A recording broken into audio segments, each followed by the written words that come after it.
जय श्री राम जी की। श्री रामचरितमानस पाठ में अयोध्या कांड के 14वें दोहे से आगे का आज प्रकरण पढ़ रही हूँ।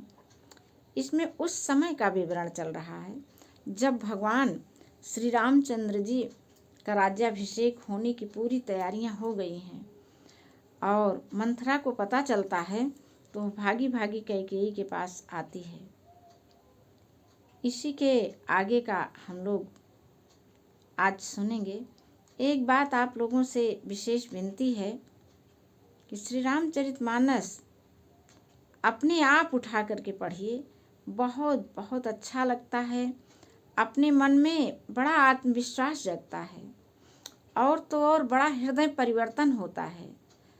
सच्चे अर्थों में तो भगवान श्री राम की पूजा यही है कि हम रामचरितमानस का पाठ करें और इसमें जगह जगह दिए हुए पारिवारिक संचालन के लिए जो रहस्य भरे पड़े हैं वे हमारे हृदय को प्रभावित करते हैं और अपना मन एकदम शीतल होता चला जाता है। जब हम श्री रामचरितमानस का पाठ करते हैं तो अपने परिवार में भी हम लोग सबके साथ बहुत बहुत अच्छा बर्ताव कर पाते हैं। ये जब खुद से पढ़ते हैं तो इसका प्रभाव दूसरा होता है। कहीं और कथा सत्संग सुन के आते हैं तो उसका प्रभाव दूसरा हो जाता है। वह उतनी ही देर रहता है जितनी देर सुना जा रहा होता है, लेकिन यह जो है ये आपके हृदय में बस जाता है। जब आप स्वयं पढ़ती हैं और आपके मन में इसकी अंतरानुभूति होती है, आपका हृदय एकदम से बदल जाता है। आप पढ़ कर के तो देखिए, मैं ये नहीं कह रही हूँ कि आप जो है मेरी बातें सुनिए, बस इच्छा यही है कि सभी लोग अपने अपने गृहस्थ धर्म का पालन करिए। गृहस्थ धर्म का गृहस्थ आश्रम का मुख्य धर्म ही होता है कि कम से कम 1 घंटे हम लोग अपने वैदिक साहित्यों का स्वाध्याय करें। शायद इसीलिए यह नियम बनाया गया था कि इसको पढ़ने के बाद हम लोगों की बुद्धि बहुत ही निर्मल हो जाती है, छल रहित हो जाती है। इसीलिए यह बनाया ही गया था। लेकिन आज ये बदलते युग में हम लोग तो उलझ के रह गए हैं टीवी के सीरियल और भूतही पिक्चरों में, मोबाइल में भी उसी तरह से। इनके लिए तो हमें बिल्कुल समय ही नहीं बच रहा है। श्री रामचरितमानस पाठ के लिए तो तनिक भी टाइम हमारे पास नहीं निकलता है। इसी का कारण है कि हम लोग वही टीवी सीरियल को देखते हैं, उसकी चर्चा करते हैं, उसी का प्रभाव हमारे बच्चों पर पड़ता है।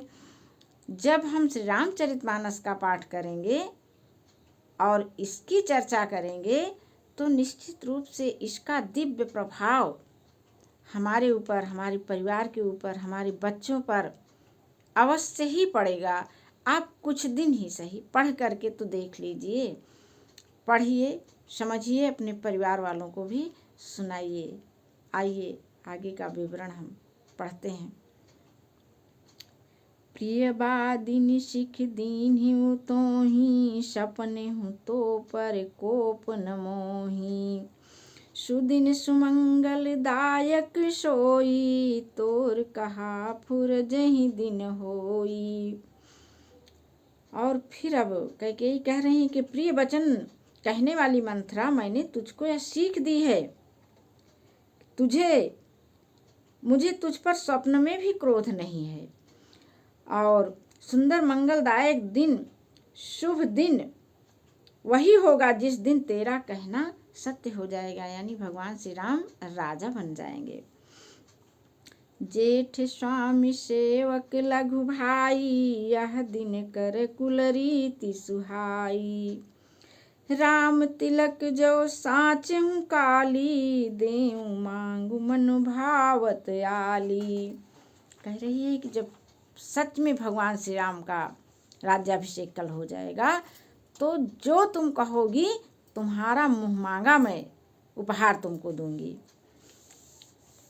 कौशल्या सम सब महतारी, राम ही सहज सुभाय प्यारी। मोह पर करहि स्नेह विषेखी, मैं करी प्रीति परीक्षा देखी। कैकेयी माँ अब मंथरा को समझा रही हैं कि भगवान श्री राम के लिए सभी माताएं प्रिय हैं और उस पर भी मेरे ऊपर तो उनका विशेष स्नेह है। मैंने कई बार इसकी परीक्षा भी करके देख लिया है।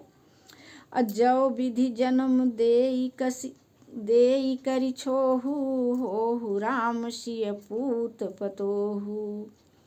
प्राण ते अधिक राम प्रिय मोरे, तिनके तिलक क्षोभ कस तोरे। कहती हैं कैकेयी जी कि प्राणों से ज्यादा तो प्रिय भगवान श्री रामचंद्र जी हम कहाँ हैं, उनकी राज तिलक पतोह का काहे इतना दुख होता है। भरत शपथ तुहि सत्य कहू, परिहरि कपट दुराव।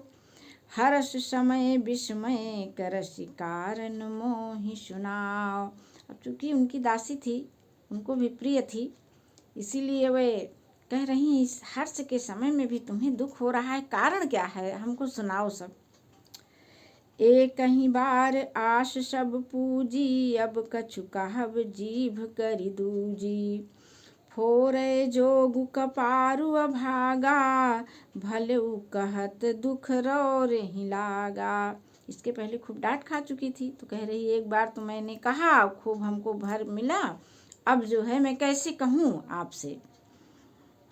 कहीं झूठी फुरी बात बनाई, ते प्रिय तुम्हि करई मैं माई। कहती है मंथरा कि जे तुझसे सही झूठ बोल के अपन बात बने ले, वह तुहका सबसे ज्यादा प्रिय लागत है, हमार बात तुहका नहीं निक लागत यह है। तो ठीक है, हमहू कहब अब ठकुर सोहाती, नाही तो मौन रहब दिन राती। कह रही कि अब मैं भी मुँह देखी ही बोलूंगी, नहीं तो मैं चुप हो जाऊंगी। करि कुरूप विधि परवश कीन्हा, बवा सोलुनी लहिए जो दीन्हा। को नृप हो हम ही कहानी, चेरिय छाड़ी अब होब किरानी। कह रही है कि एक तो मुझे कुरूप करके ब्रह्मा ने हमको दूसरे के बस कर दिया है, और अब जो है जो बोया सा जो बोई थी मैं वही तो काटूंगी, जो वही तो मैं पाऊंगी जो मैंने बोया है। ये तो बहुत बड़ा अटल सिद्धांत है बीज और फसल का। ये तो प्रकृति का बड़ा शाश्वत नियम है कि जो बोया जाता है वही काटा जाता है। आम के बीज में आम ही आएंगे, बबूल के बीज में बबूल के कांटे ही लगेंगे। जो है यही बात, ऐसे ही रहस्य समझने की बातें होती हैं हम लोगों को, कि जो भी कर्म हम लोग करेंगे वह हमारे पास घूम करके लौट के आता अवश्य है। इसलिए हमें वही बर्ताव सबके साथ करना चाहिए जो हम स्वयं सह सकें, अन्यथा इसके बाद बहुत ही पीड़ा होती है। और तो और जो भी बर्ताव हमने आज किया है वही कल जब मेरे साथ होता है तो हमको बस हाय हाय ही सूझती है, तभी भगवान को दोष देने लग जाते हैं कि क्यों भगवान मेरी पुकार नहीं सुन रहे हैं। लेकिन जब हमारे पास करने का अवसर होता है तब हम कुछ नहीं करते हैं।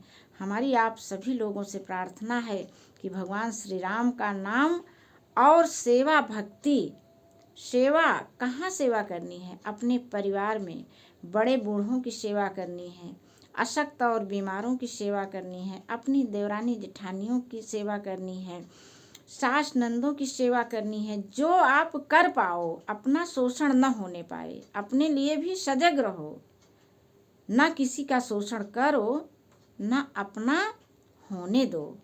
इसका ज्ञान कहाँ से मिलेगा?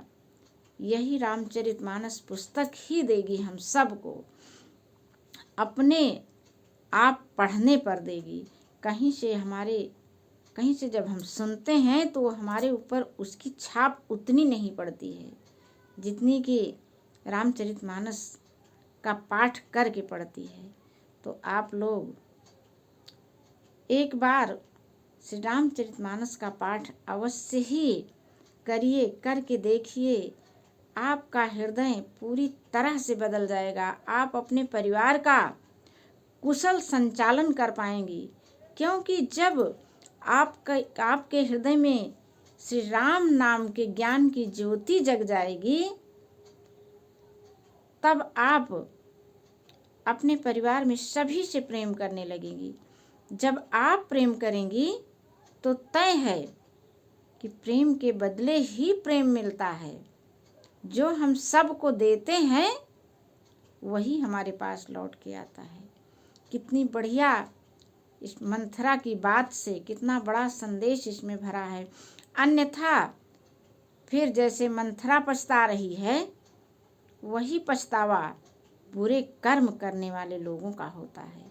उनकी हर तरह की गति होती है। आखिर आज हम पूरी तरह से स्वस्थ हैं, सबल हैं, तो जितना कुछ दूसरों की सहायता सेवा कर सकें, छल रहित होकर के अपने मन को निर्मल बना करके अवश्य करिए। देखिए आपके सभी शारीरिक मानसिक सारे कष्ट पल भर में दूर हो जाएंगे। फिर आपको लगेगा कि अरे इतना ऐसे श्री राम चरितमानस का पाठ करने से, श्री राम नाम का जप करने से जो लाभ मिलेगा उसे आप ही महसूस कर पाएंगी, किसी से बता नहीं पाएंगी। वैसे ही जैसे गूंगा व्यक्ति स्वादिष्ट व्यंजन खाने के बाद उसका वर्णन नहीं कर सकता है। तो आप भी उठाइए श्री रामचरितमानस और पाठ करिए। जय श्री राम जी की।